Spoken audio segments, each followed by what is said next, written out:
everyone, I'm Erin and this is my cat Danny, and today we're going to be discussing protein synthesis. But first, it's very important to understand the idea of central dogma of molecular biology. It describes the flow of genetic information within the cell. This is necessary to what we are discussing today because it describes the exact processes and the flow between them. It flows from DNA to RNA to finally proteins. You will see throughout the video how we will start out with DNA, move to RNA, and end up with specific proteins. Before we begin with the demonstration, it's good to discuss the 3 stages of protein synthesis: initiation, elongation, and termination. All the steps we'll talk about in this video can be classified under one of the following: DNA unwinding, RNA polymerase binding, and enzyme beginning to create new mRNA are all a part of the initiation stage. Elongation includes the forming of new mRNA with enzymes and bases pairing with their complementary bases.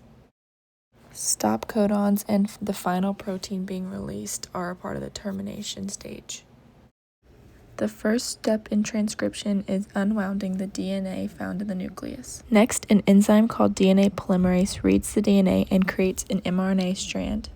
I want to add here that with RNA, A binds with U instead of T like in DNA replication, while the other pairings follow the same rules seen before.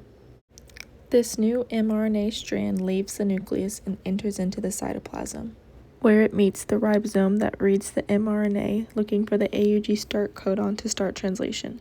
Before the protein is formed, I wanted to show the codon chart I used in order to get the names of the amino acids you're about to see.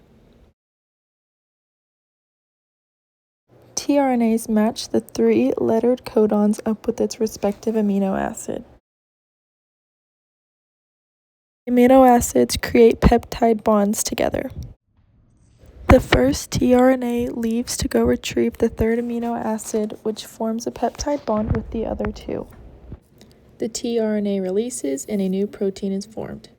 I wanted to add that every translation series ends with a stop codon that I didn't show in my demonstration. These are the 3 stop codons you could possibly see. After the protein is released, it can be transported to any of these organelles. If the protein synthesis process fails to work correctly, it can lead to many diseases. One main heartbreaking disease that can occur is amyotrophic lateral sclerosis, or better known as ALS. ALS stems from the misfolding of proteins formed in the protein synthesis processes. The folded protein is supposed to look like this.